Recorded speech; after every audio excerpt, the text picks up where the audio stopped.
ના હું કે જો આ રે પકડી ગયો હો હું કે ઝાડ કાપતો અને આ છોકરાએ મને કીધું છે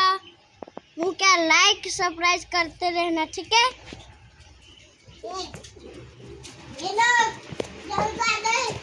जल में ले लिया ये मैं डूब जा जो તમે બી લીલું ઝાડ કાપી ના તો અનાજીનો સલાહ મળશે હા हेलो भाई हेलो गाइज